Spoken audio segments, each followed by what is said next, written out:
Swakatoyena bhagavata dhammo supatipanno yassa bhagavato savaka sangho dhammayang bhagavata sanghamang sasanga ime sadare alokite abhipujayama Sadhuno Bante Bhagava Sudhira Bharini Bhutopi Pajima Janata Nungamba Manasa Ime Sagare Dugata Banaka Prabhute Patitanatu Amma Gandhi Garatam Hitaya Sukaya Arang Sama Sambuddho Bhagava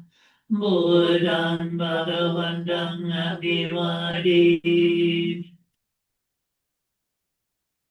Swagato Bhagavata Namo Dhamman Namasami Supatipano Bhagavato Savaka Sangho Sangham Namami Namayang Buddhasa Bhagavato Bhagavatanamagarangaro Nasi Namo Tassa Bhagavato Arahato Sama Sambuddhasa Namo Tassa Bhagavato Arahato Sama Sambuddhasa Namo Tassa Bhagavato Arahato Sama Sambuddhassa.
So, very nice to see everyone again.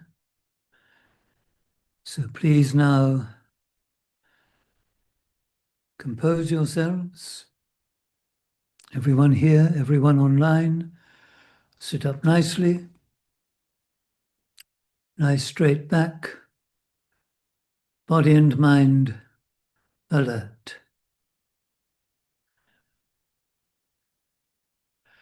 And you close your eyes and you leave everything behind. And remind yourselves that past is past, future is still in the future, and all we ever really have is now, right now. So try your best, at least while we're here together tonight, to be here and now.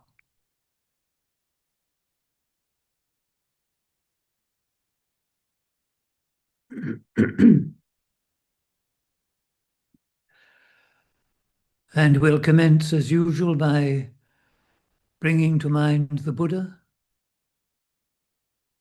recollecting his perfect mind.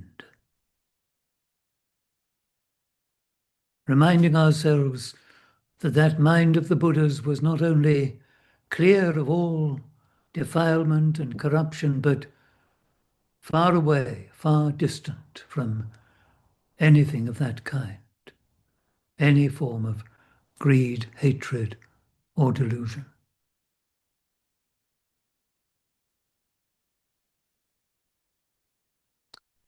His mind, too, was a mind of infinite compassion.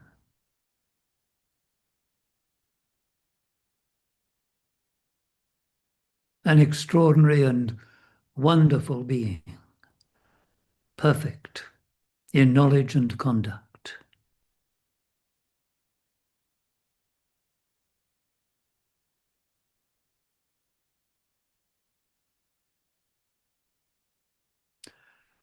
Now remember, whenever you contemplate the Buddha or see anything representing the Buddha, a Buddha Rupa or picture or anything,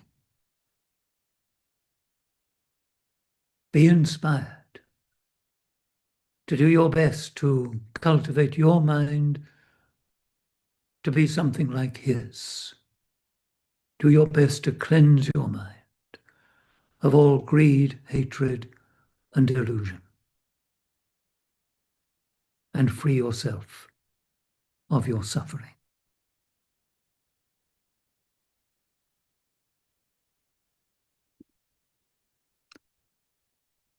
And reflect, this is a great favor that you're doing yourself. To do this work is to do yourselves a great service, a great kindness.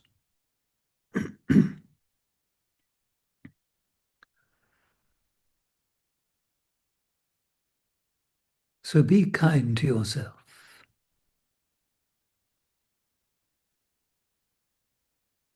Be caring of yourself. Really and truly appreciate yourself and your good qualities. And accept yourself.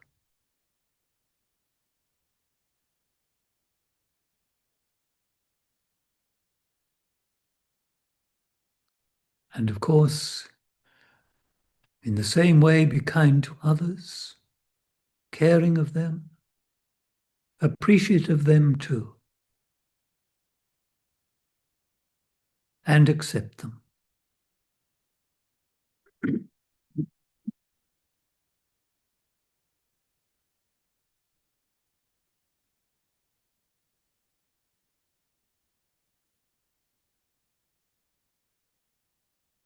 And take a moment or two now to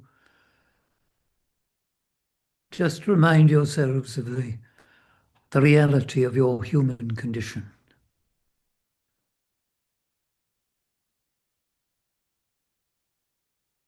All the time. All of us.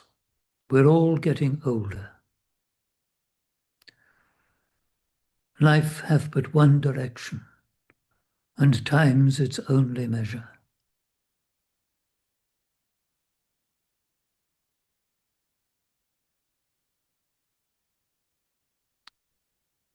And at practically any moment during our life,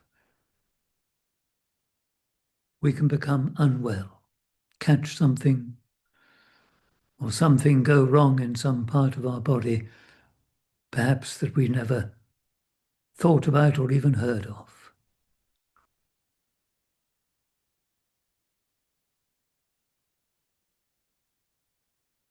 And then, of course, whatever happens, whatever you do, you will die. All of us, every one of us. We're all under sentence of death. It's going to happen. Get used to it. Get used to it and use the time you have. You don't ever get it back. So try not to misuse it or waste it.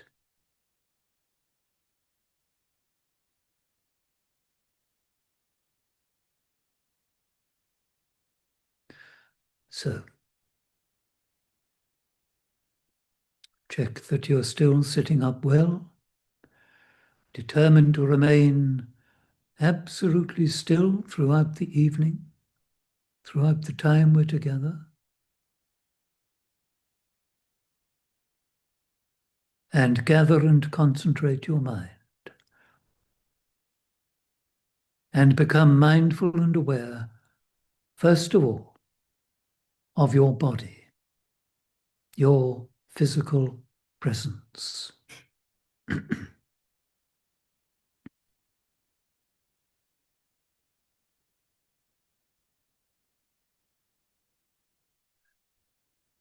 Be aware of the space that your body is occupying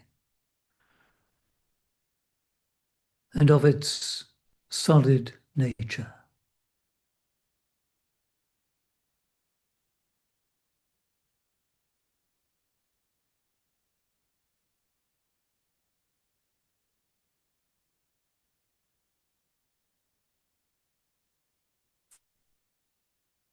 And note your breathing.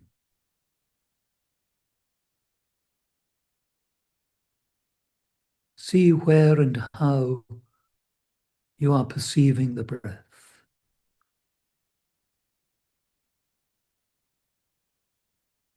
Where you feel your breathing, where you are aware of it.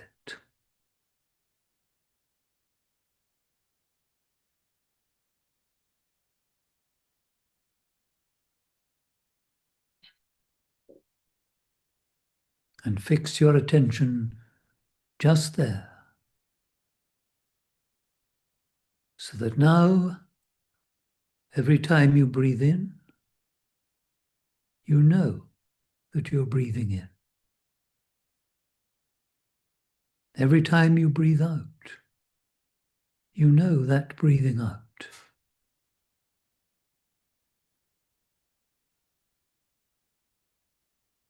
Don't concern yourself about where the breath has come from or where it's going to, but just be aware of that sensation every time you breathe in, every time you breathe out. And recognize that each breath is quite new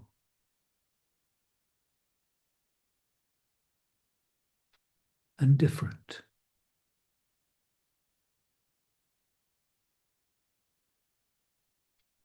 And try to be there with each breath.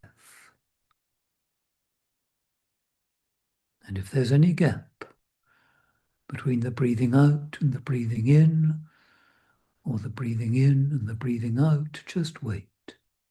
Stay there and wait.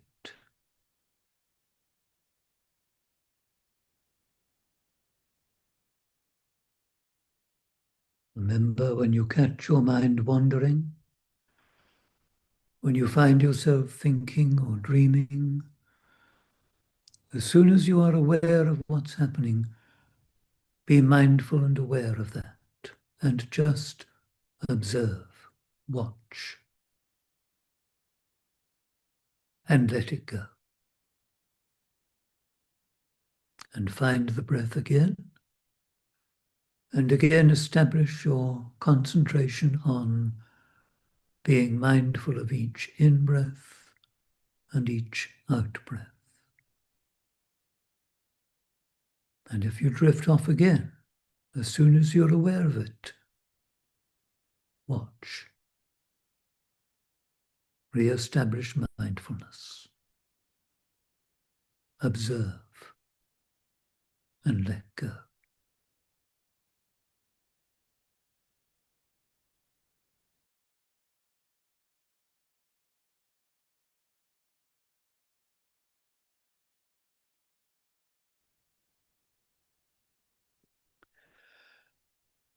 So please stay as still as you have been.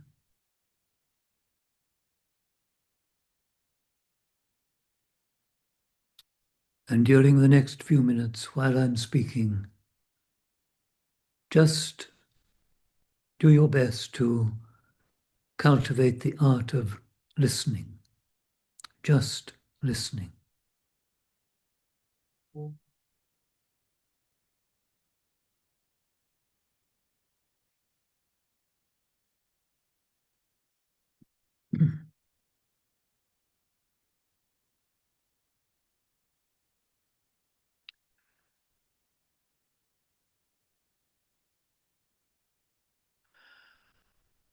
So,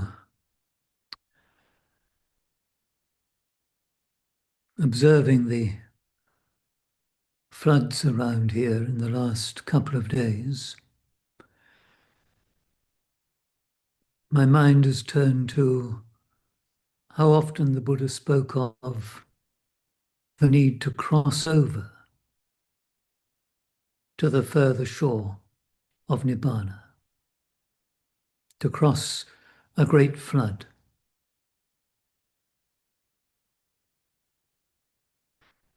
And I'm very aware that these floods can look so innocent and placid and even spectacular. But beneath the surface, there are strong currents and immense danger. And so it is with what we have to do our best to overcome, to deal with, because very often aspects of our ordinary life can seem all right or not too bad. But beneath the surface, immense harm is done.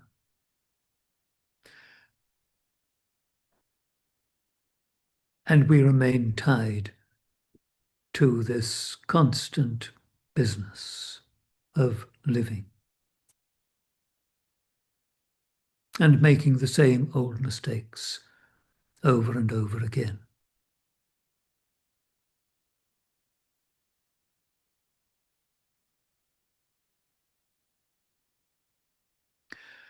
Fortunately for us, we have the Buddha to remind us and to keep on pointing out to us that to be truly peaceful and happy beings, we have to cross that flood. In some of the texts, the means of crossing the flood is described as a raft. And that raft signifies the Noble Eightfold Path. But as we all know, the Buddha taught many different people and on many occasions. And he changed the way he spoke from time to time to accommodate those he was talking to. And probably in his own mind too, different things would occur to him as he spoke, quite naturally and spontaneously.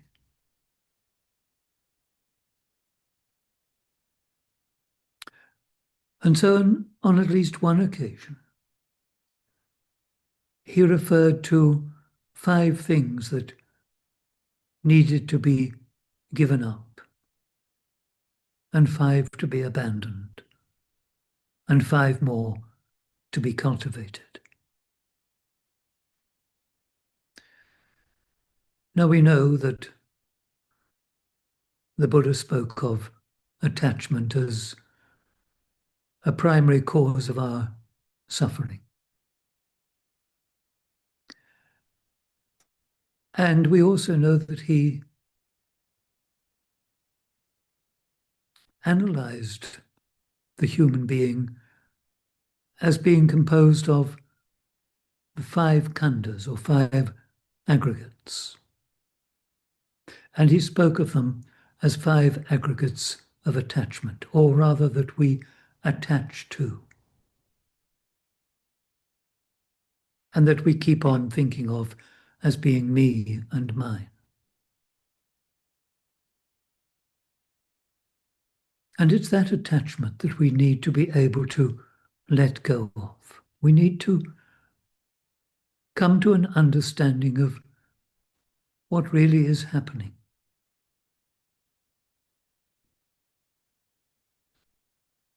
And to address this, of course, we need to cultivate our minds.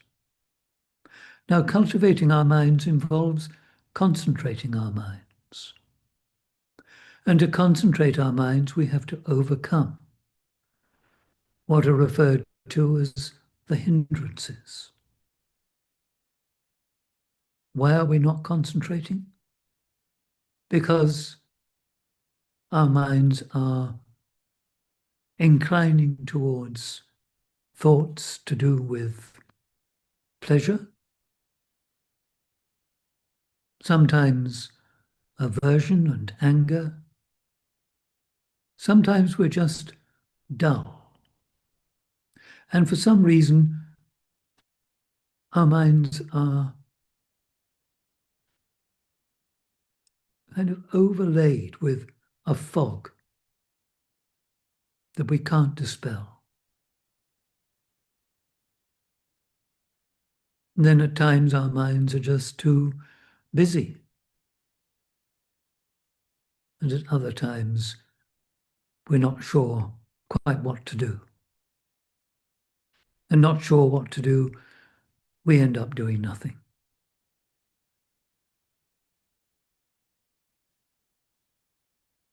These affect us all, or at least some of them affect us all from time to time. It can't be helped because our minds are not well developed. It's as simple as that. And increasingly, in our modern world, we're not required to concentrate for very long on anything. A couple of young people, at least young to me, middle-aged actually, were here the other day, and one told me he'd never read a book. Modern people apparently don't read very much. And then I read that even university students now have difficulty completing a novel, even those studying English. It's extraordinary to me. But we live in a society where the media and various kinds of entertainment and so on tend to just reach out and grab attention and don't compel the mind to stay and concentrate and remain focused. But there it is. To cultivate our minds, to develop ourselves, we need to be able to sustain our concentration. We need to be able to make our minds fit.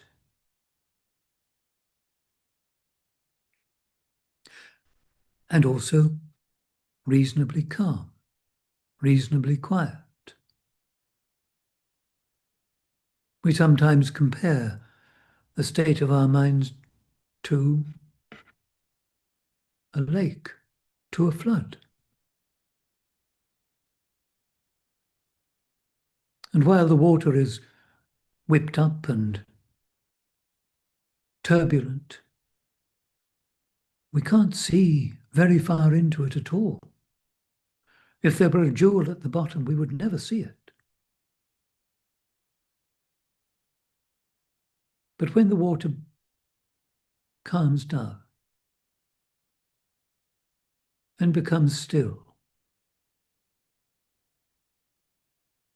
Gradually we can see deeper into those depths until eventually we may spot that jewel in the bottom.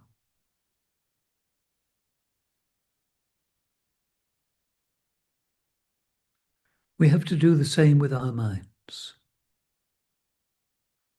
Only when our minds are reasonably focused and concentrated can we begin to properly observe ourselves.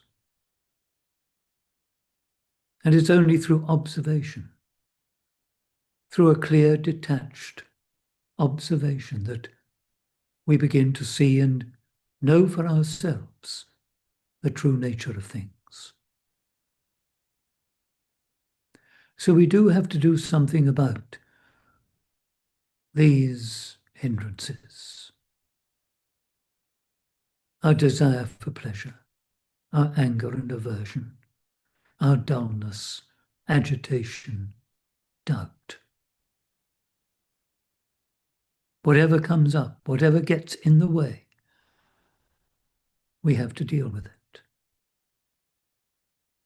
And one very useful way of dealing with it is to pay attention to it, to look at it. We say anger. But what is anger? It's a movement of our mind. It's something that arises and stays for a moment or two and subsides. Unless, of course, as we so frequently do, we feed it. And we go on thinking about it. And it grows. And it consumes us. And we lose sight of what caused it. And we hold on to this concept, this thing called anger, when really and truly all it is our mind moving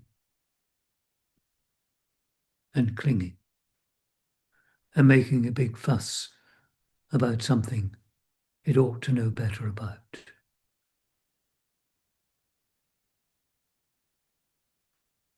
And the same with the others, all of them. If we pay attention, we learn something. And that seems to me to be important, that whatever happens to us, whatever we experience, we should be able to learn from. There is a saying that everything speaks the Dhamma. And if you have a mind, if you cultivate a mind that is aware of that and able to see and hear the Dhamma all the time, if possible, then you keep on learning. Even as you go about your daily activities and tasks, you learn from your own experience and from each other. And you should never give up learning and growing and developing.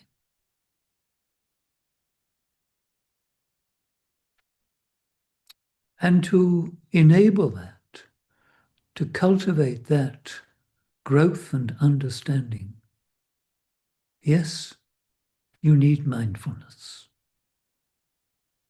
But mindfulness has many qualities and many tasks to do. And one of them is to watch over your practice, to balance your practice.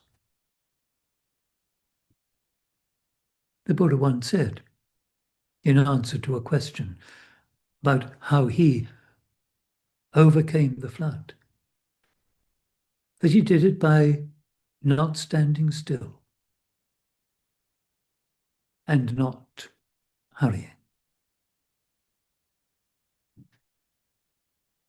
And he explained that when he stood still, he sank. And when he hurried, when he rushed, he got swept away. You know how it is. You hurry and rush and you consume so much energy, and then you get tired and you stop. And you can't fight anymore for a bit. And you get swept away. But when you keep up a sustained effort, then surely you will arrive. You have to keep that balance.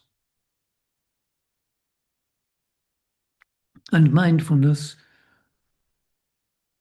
enables you to do that. And so your confidence in what you do grows as it's balanced with understanding, with wisdom.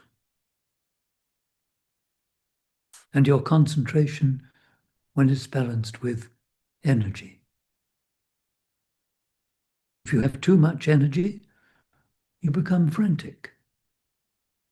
But if you're able to keep your mind reasonably still, then the two help each other.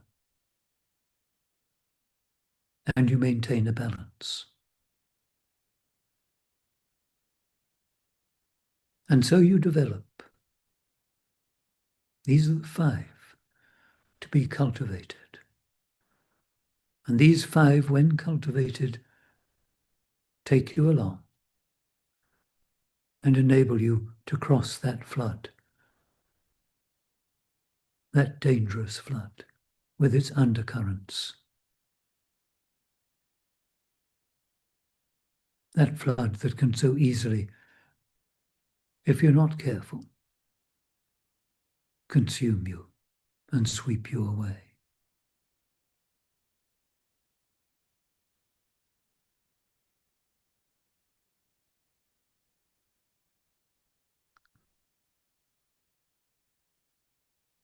So that's enough, I think, from me for tonight.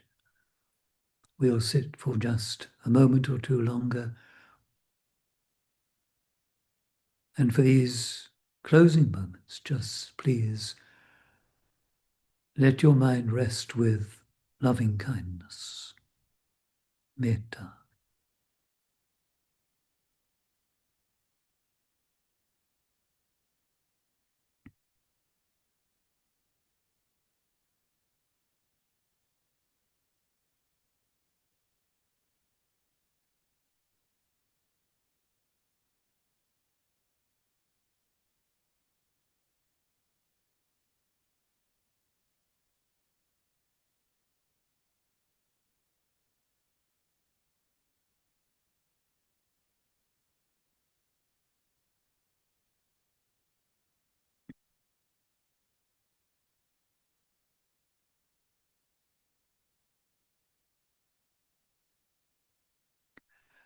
May you and all beings be well and happy.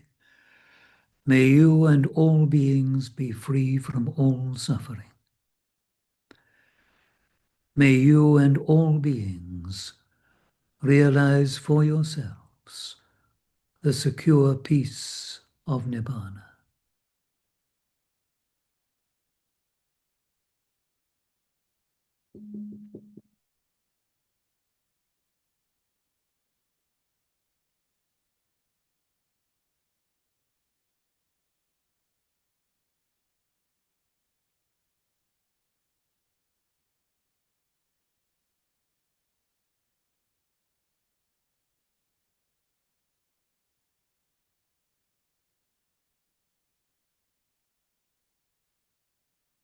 Arahang Samma Sambuddho Bhagava Buddhang Bhagavantang Abhivademi.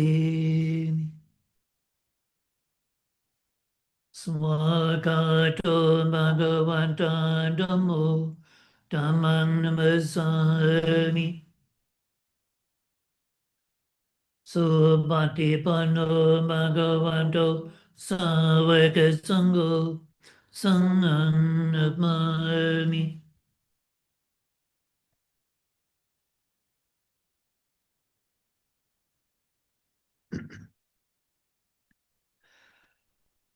So thank you all very much for coming. Very nice to see you all. I hope you have a good week and we'll meet again soon. Good night.